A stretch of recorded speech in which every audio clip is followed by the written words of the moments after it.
vamos agora para o nosso terceiro momento do nosso culto matutino, né? Do nosso culto matutino terapêutico. Agora vamos conversar um pouquinho mais teologicamente, ou seja, de uma maneira mais aprofundada dentro do texto bíblico, né? Tratando de alguns temas que nos ajudem nesta maneira melhor, né? De conhecermos a respeito da Bíblia. A gente começa pelo João, capítulo 6, tá? João 6, nós estamos neste capítulo do Evangelho, e nesse capítulo nós temos o quê? Oposição a Jesus lá na Galileia, lá naquela região da Galileia, né? E inclusive é a região de Jesus, onde ele viveu, não é? Porque ele nasceu em Belém, mas ele desceu, não é? Desceu o quê? Ele subiu, né, lá para Galileia, e lá ele viveu com o pai na cidade de Nazaré e naquela região ali. Também fala sobre o quarto sinal nesse texto, né? Alimentou mais de 5 mil pessoas. O quinto sinal andou sobre as águas, e também fala a partir do versículo 22 que ele é o pão da vida, tá bom? O pão da vida. Então é isso que nós estamos tratando aqui. Nós estamos no versículo 38. E no versículo 38 diz assim: porque eu desci do céu não para fazer a minha vontade, né? Aliás, isso a gente falou ontem, né? A gente comentou ontem. Deixa eu trazer aqui o versículo 40 e o versículo 41. Ele diz assim: e esta é a vontade daquele que me enviou, que todo aquele que vê ao Filho e nele crê tenha vida eterna, e eu o ressuscitarei no último dia. Então os judeus murmuravam dele, porque ele tinha dito: eu sou o pão que desceu do céu. Aí tem duas coisas que os judeus estavam reclamando. Duas coisas. Primeiro, quando ele diz eu sou. Para o judeu, esse termo eu sou, e João enfatiza muito isso, né? Porque tem a ver com aquela experiência de Moisés e Deus, onde Moisés perguntou: Senhor, eu vou falar lá que quem me mandou liderar eles? Diga ao povo que eu sou. E tem uma coisa interessante também aí. É que tem gente que tem uma dificuldade muito grande, acha que tem que colocar um nome em Deus, Deus tem que ter um nome, e esse nome é fundamental. Olha, nome se dá quando você tem 2, 3, 4, 10 mil opções. Aí você bota o nome em cada uma das opções. Então, para as pessoas, você coloca um nome em cada uma delas para que cada uma fique identificada. Então, o nome vai diferenciar uma pessoa de outras. Agora, Deus é único. Entende? Deus é único. Deus não precisa de nomes, porque Deus é único. Então, não tem por que ter um nome. Agora, como há uma necessidade, não é, do ser humano em colocar nomes, então foi colocado, não é? Deus é chamado de Deus, de Senhor Deus. Lá em Gênesis você vai ver muito isso, né? Deus, Senhor Deus, Jeová. Você vai ver outros nomes que são atribuídos a Deus, mas na verdade não há necessidade disso. É tanto que ele se apresentou com muitos nomes. Ele não tem um nome. E lá, quando ele falou com Moisés, ele disse: diga ao povo que eu sou, mandou você liderar eles. Então eles sabem sobre essa expressão, eu sou. Tá? E quando Jesus usa essa expressão, ele não usa apenas dizendo assim: olha gente, eu sou isso e aquilo. Não, a ideia é que ele está usando assim: eu sou aquele eu sou. Essa é a ideia que é passada, né? Eu sou Deus. Tá? Eu sou Deus. Então, nesse sentido que essa expressão também chama a atenção daquele povo, e eles têm dificuldade de conviver com Jesus por causa da religiosidade. Gente, nós somos alta... Olha, sabe quem é que nos impede? Uma das coisas que mais nos impede de conhecer Deus e a vontade de Deus e o amor de Deus é a nossa religiosidade. Olha, a gente não presta não, gente. A gente não presta não. A gente é muito complicado. Nós somos muito complicados. né?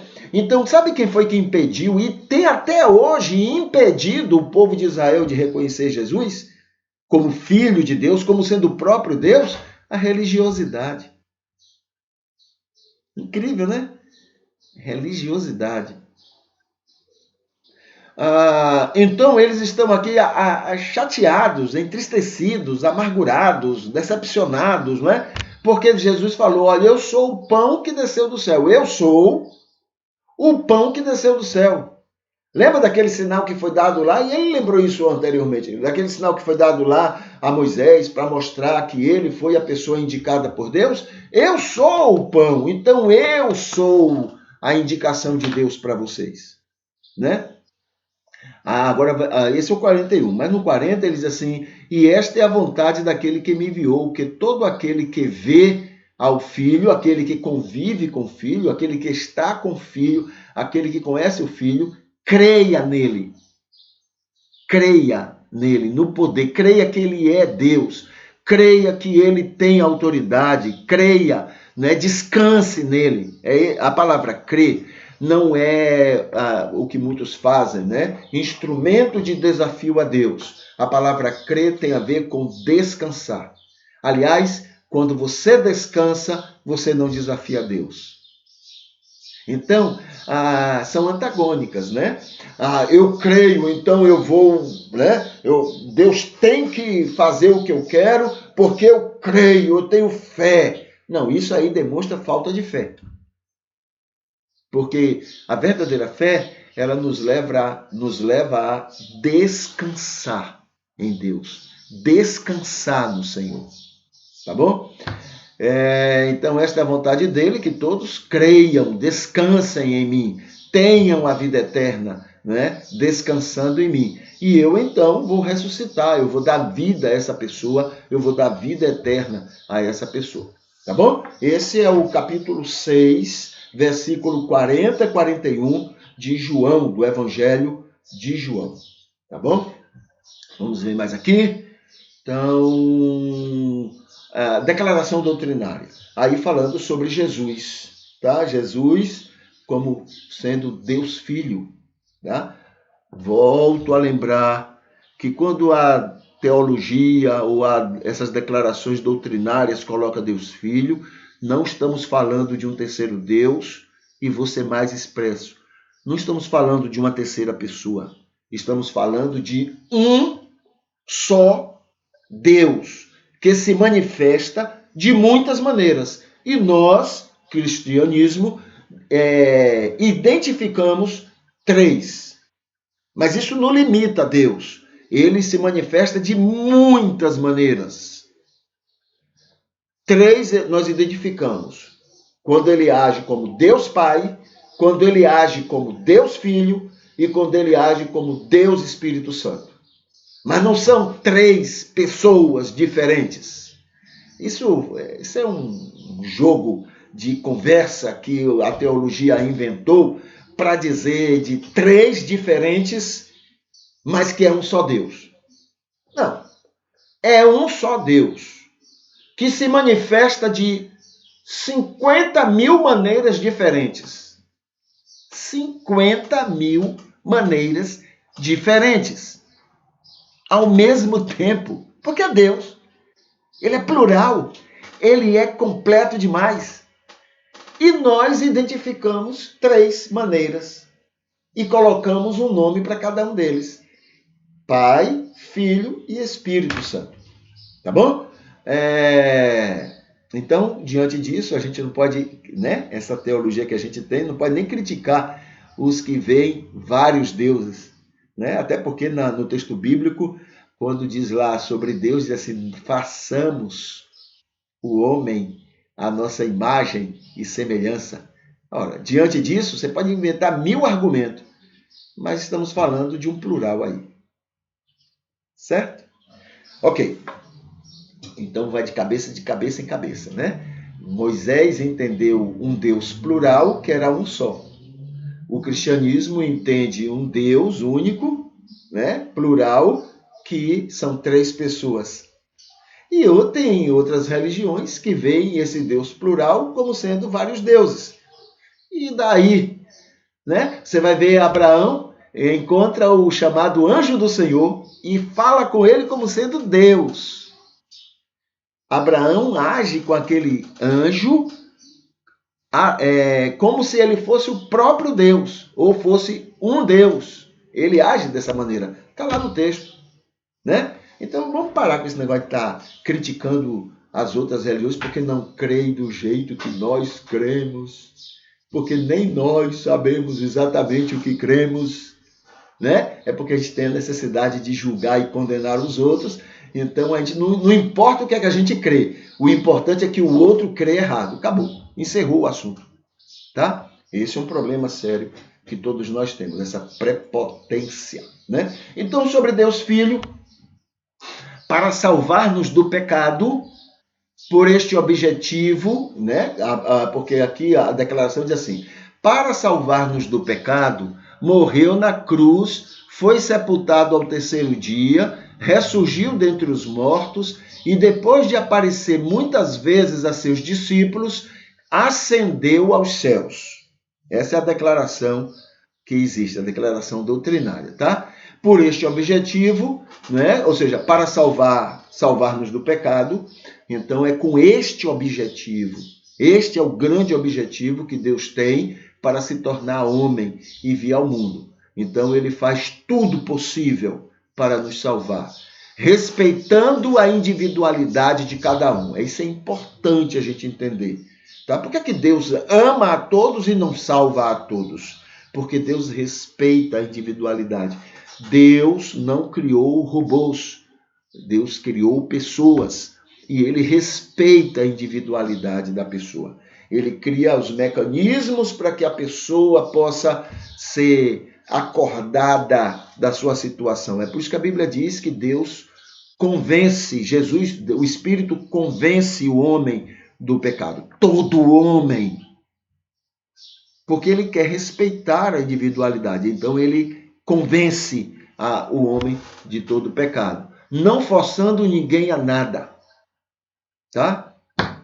Morreu na cruz, não estabeleceu, não foi Deus que estabeleceu, eu vou à terra e vou morrer na cruz. Não é isso, não. Essa ideia está errada, né? Agora, ele estabeleceu a época certa de vir à terra, vir ao mundo, e ele sabia que, vindo nessa época, ele iria morrer na cruz. Então, por que ele veio nessa época? Porque, dentro de tudo que ele conheceu de todos os planos, este era o melhor momento para salvar o maior número possível de pessoas.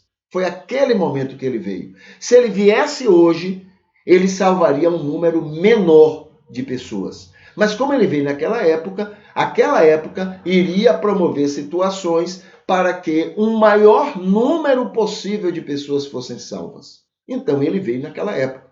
E naquela época, ele vindo, ele morreria na cruz. Se ele viesse hoje, ele ia morrer apedrejado ou mal falado na rede social, né? Porque ele gosta de pobre, porque ele ama, porque ele quer o melhor para as pessoas, ele protege as mulheres, ele protegeria os gays, protegeria todos os religiosos, enfim, seria apedrejado, seria, né, cuspido, seria perseguido de todas as formas, né? Nós, religiosos, iríamos fazer isso em nome de Jesus. A gente ia fazer tudo isso, né? Então, ele não estabeleceu que iria morrer na cruz, mas naquela época ele morreria. Então ele sabia e aceitou o projeto, aceitou o plano, né? Mas sabia que aconteceria naquele tempo que veio. Avisou isto muitas vezes no Antigo Testamento, preparando sinais para o futuro, né? Para que a gente diga, isso aqui está exatamente como está lá no Antigo Testamento, e assim por diante. Tá bom? Isso é a declaração a respeito de Deus Filho. E o outro tema aqui, olha, para a gente conversar, é sobre a parapsicologia. A gente já conversou sobre telepatia, né? Conversamos sobre telepatia na última oportunidade. Hoje a gente vai falar sobre a precognição. também é um fenômeno, tá? Um fenômeno que ocorre que ainda não tem tanta explicação. É por isso que a parapsicologia estuda, tá bom? Não tem tanta, né? Sabe-se que ocorre coisas que parecem ser uma cognição, né? Uma pré-cognição, e então a parapsicologia estuda isso, primeiro para saber se realmente acontece, e segundo, para saber como acontece, por que acontece. Entendeu? É assim que funciona essa ciência, que é chamada, por enquanto, de uma pseudociência, ou seja, não é uma ciência ainda reconhecida, tá bom? Então tem aqui a pré-cognição, é uma percepção extrasensorial, ou seja, não é pelos olhos que eu vou ver, não é pelos ouvidos que eu vou ouvir, não é pelo paladar que eu vou sentir, não é pelo tato, não é? É uma percepção na qual o indivíduo percebe uma informação sobre um futuro local ou evento antes dele acontecer. A pré-cognição é a premonição, digamos assim, é quando você percebe, entende, fica sabendo que alguma coisa vai acontecer, né? Isso acontece? Acontece. A resposta que eu tenho para isso, né, que a parapsicologia está estudando, a resposta que eu tenho é o fato de que nós, seres humanos, fomos criados à imagem e semelhança de Deus. Somos imagem e semelhança, ou seja, nós temos semelhança com alguns não, com os atributos de Deus. Então, Deus é onisciente. Ele sabe tudo, em detalhes, tudo que vai acontecer, tudo que possivelmente iria acontecer, tudo que aconteceu, tudo que possivelmente poderia acontecer no passado, não é? E tudo que está acontecendo e tudo que possivelmente poderia acontecer nesse momento. Ele sabe tudo com muita antecedência, tá? E nós temos então uma semelhança com isso. Então nós temos a capacidade de fazer isso. Principalmente aquelas pessoas que desenvolvem isso, que crescem nisso, que vivem em função disto, então elas passam a ter, né? Mas muitas vezes a gente tem essas ações, tá bom? Mesmo que a gente nem perceba, mas a gente tem às vezes certos comportamentos, certas reações antes mesmo das ações acontecerem. E isso é essa pré-cognição, tá bom? Então, aqui diz também, outra explicação é a percepção extrasensorial ou conhecimento antecipado de fatos futuros não deduzíveis logicamente, pressentimento, intuição e outras coisas que podemos chamar essa situação, tá bom? Então, isso é a pré-cognição, que é um fenômeno que ocorre, não é, e que a parapsicologia estuda e que, como eu disse, é algo que acontece muito, não é? Mesmo que a gente nem perceba, mas acontece muito, né, na nossa vida, nos nossos relacionamentos e etc. Tá? Vamos ver aqui as perguntas antes da gente encerrar o nosso culto, né? O nosso terceiro momento. Então, eu tenho aqui, deixa eu dar uma olhada aqui no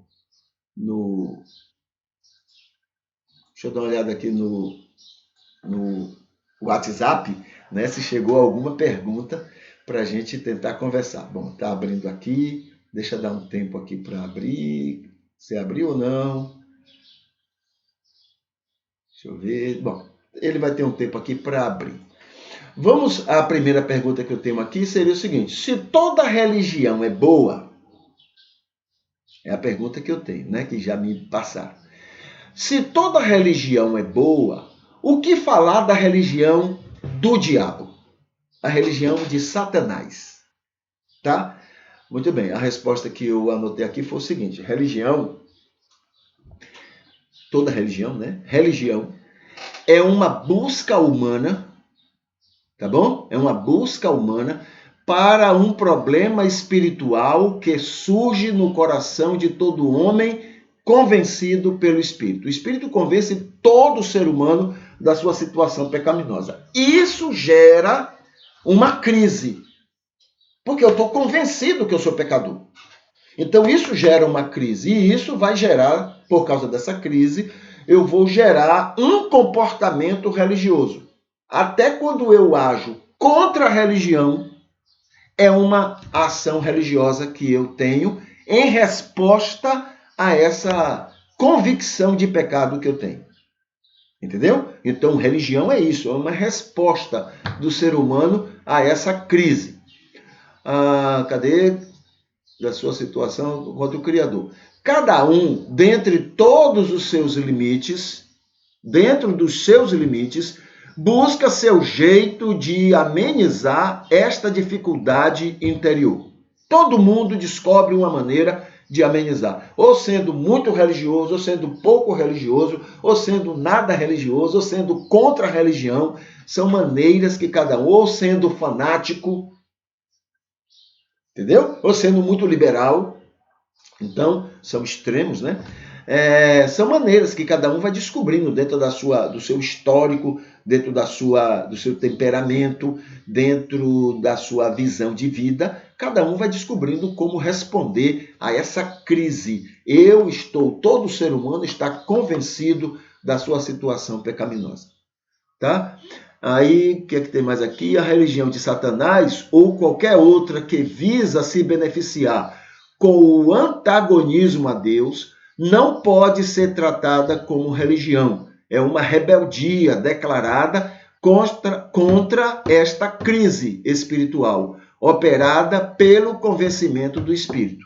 Então, veja, já que religião é minha resposta a essa crise, quando eu vou dizer, não, eu sou da religião de Satanás, eu não estou praticando uma religião, tá? Eu estou praticando uma rebeldia. Religião é eu querer me afeiçoar à divindade que eu estou convencido que eu tenho agido contra ela. Então eu me sinto pecador, eu me sinto contra aquela divindade, então eu vou agora descobrir uma maneira de agradá-lo, uma maneira de amenizar essa minha situação. Isso é religião. Agora, quando eu parto para uma prática que é antagônica a isso, ou seja, eu descubro que eu sou pecador, não, mas eu quero ser mais pecador, eu quero ser mais contra Deus, eu quero agir contra Deus, isso não é religião, isso não é religare, tá? Isso é rebeldia, é outra coisa. A gente não pode, né, identificar a religião a Satanás ou a qualquer antagonismo a Deus como sendo religião. Tá? Religião é a busca de agradar a divindade ofendida por mim. Eu busco agradar e não me rebelar. A rebelação é outra coisa, não é religião. Tá bom? A segunda pergunta, eu não tenho aqui, eu já olhei aqui no WhatsApp, não tenho pergunta feita hoje, né, por enquanto, mas temos aqui, quem é e quem criou Satanás? Essa é a outra segunda pergunta que nós temos aqui. Quem criou e quem é o diabo é uma longa conversa, mas podemos começar dizendo quem não criou e quem ele não é. Então já fica mais fácil, já diminui, né, a conversa, tá? É certo que Deus não criou Satanás. Isso é certo. Por quê? Pois Deus não deseja nem consegue criar, fazer ou pensar nada que seja contrário ao seu amor, à sua justiça e à sua santidade. Ele não consegue nem pensar em fazer alguma coisa que contrarie a sua santidade. Tá? Mas ele poderia ter criado uma coisa boa que se tornou ruim. Não. A única coisa que Deus criou, segundo a Bíblia, claro, a gente não pode ir além dela porque não tem nada além dela, né? Não conhecemos nada além dela. Então, segundo a Bíblia, a única coisa, o único ser que ele criou e que poderia rebelar-se contra ele foi o ser humano. Foi criado à sua imagem e semelhança e seria respeitado na sua preferência. Tá bom? Então, aqui está. Podemos afirmar que Satanás não é um ser humano. Certo? Ele criou só o ser humano capaz disso. Mas podemos afirmar que ele não é um ser humano, pois uma pessoa não pode estar ao mesmo tempo em vários lugares. Não pode ser onipresente, né? Também ele não é anjo. Ele não é anjo. Ah, mas o texto fala que ele é anjo, né, lá um querubim, mas ele não é anjo. Veja só por quê. Cadê? Ele não é anjo, pois anjos não foram criados com a capacidade de desobedecer. Nenhum anjo. Porque anjo não foi criado à imagem e semelhança de Deus. Só o ser humano. Anjo foi criado com uma programação. A programação de obedecer. Só isso. Né? Pois anjos não foram criados com a capacidade de desobedecer. Eles não têm esta opção. Não foram criados à imagem e semelhança de Deus. Então sabemos que ele não é homem, não é ser humano e ele não é anjo. Isso já diminui, né, as opções sobre quem seja Satanás. Já sabemos que Deus não cria. Deus jamais criaria alguma coisa que fosse contrário à sua santidade. Tá bom? Sobre crianças, a terceira pergunta que eu tenho aqui, sobre crianças. Crianças não pecam. Elas estão automaticamente salvas? Essa é a pergunta que eu tenho aqui. A resposta que eu tenho diz assim: a nossa justiça humana, né, para a nossa justiça humana, a Bíblia parece injusta. Em muitas coisas, inclusive sobre isso. Né? Mas ela afirma que antes de nascer, as pessoas já estão alienadas de Deus.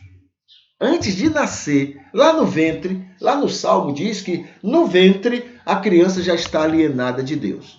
Salmo 58, versículo 3, alguma coisa dessa. Este texto é Salmo e é concordado por Romanos, que diz que toda descendência de Adão já nasce condenada, sob o domínio do pecado. Por isso, a Bíblia diz que todos são pecadores e carecem de salvação. O que mais?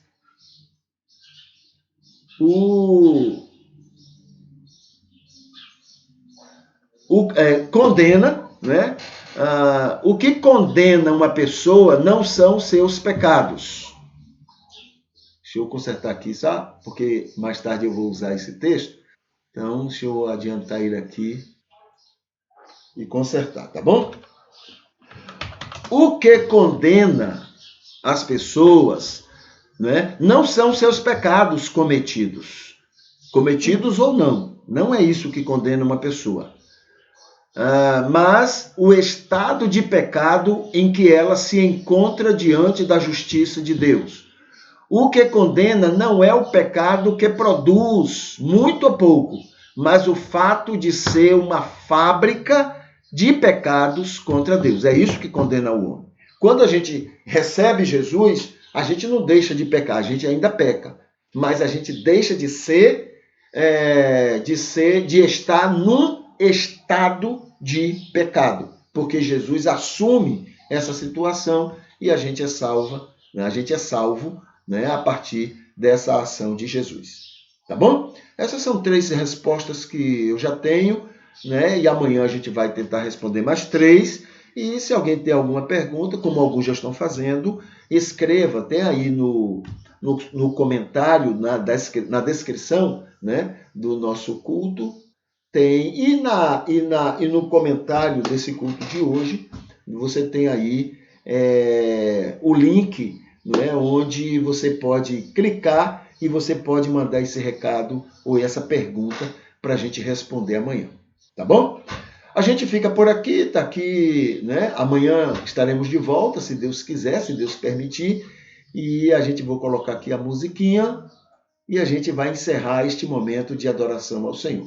Tá bom? Então, Até mais, que Deus continue abençoando cada um e que esse dia seja um dia maravilhoso na sua relação com Deus. Até mais.